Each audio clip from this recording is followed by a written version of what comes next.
Title: The Vanishing of Hollow Creek.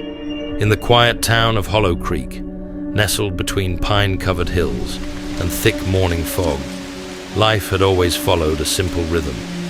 Kids rode their bikes down Main Street, parents barbecued on weekends, and teachers never missed a school day. But everything changed on the night of the crimson sky.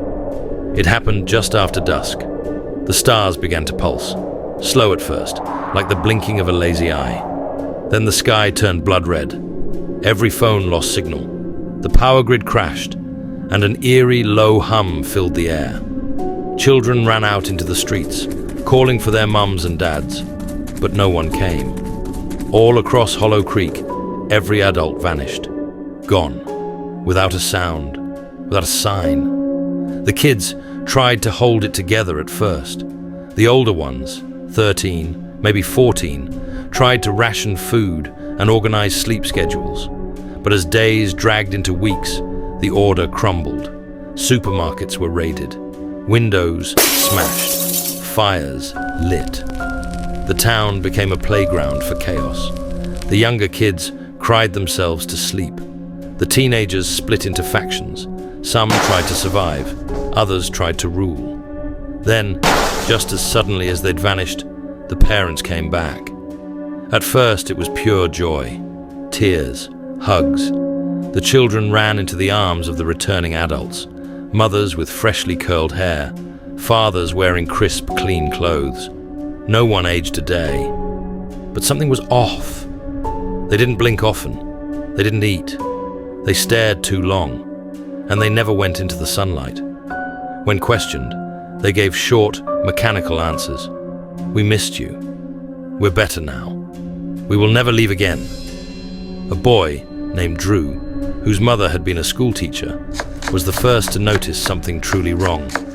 His mother used to hum constantly, an old folk song from her childhood.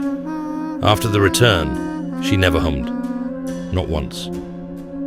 When Drew asked her about it, she tilted her head too far, like a puppet's broken joint, and said in a flat tone, "I never did that." Others noticed strange behavior too. Parents staring at blank walls for hours, convulsing when touched with water, or standing outside at night, looking up at the stars and mouthing words no one could hear. Then came the replacements. One by one, the remaining kids began to change. Their thoughts grew foggy. They repeated things the parents said. The sky remembers. Obedience is peace. Some simply walked into the woods at night and never came back. If a child resisted, their parent would take them for a walk. They never returned. Drew and a few others, Mira, Thomas, and Layla, gathered in secret. They suspected these weren't parents at all. Not anymore. Layla found a strange symbol burned into her father's chest as he slept, glowing softly. Mira swore her mother didn't cast a reflection in the mirror. It all came to a head when Drew sneaked into the abandoned observatory on the edge of town. The old telescope was cracked, but still usable. Through the lens, he saw it. Something massive and alive, hanging in low orbit, cloaked in shadow. A ship, a hive, and strings of glowing pods, each holding a slumbering human figure, including his real mother and father. The parents in Hollow Creek weren't the originals. They were copies, grown or forged by whatever intelligence floated above. Aliens didn't come to take over the town. They came to replace it. Drew ran back, but it was too late. Mira was gone. Layla, empty-eyed, said she'd gone home to the sky.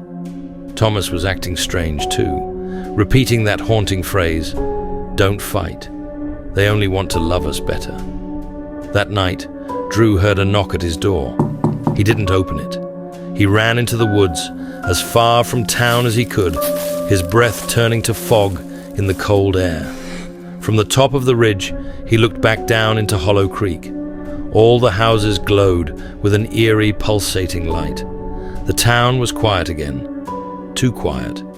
No one ever heard from Drew again. But every so often, a hiker or lost traveler passes through Hollow Creek and sees strange things. Children speaking in perfect unison, parents with eyes that glow in the dark, and stars that pulse like they're breathing. Whatever lives in Hollow Creek now isn't human, but it wears their faces, and it's waiting.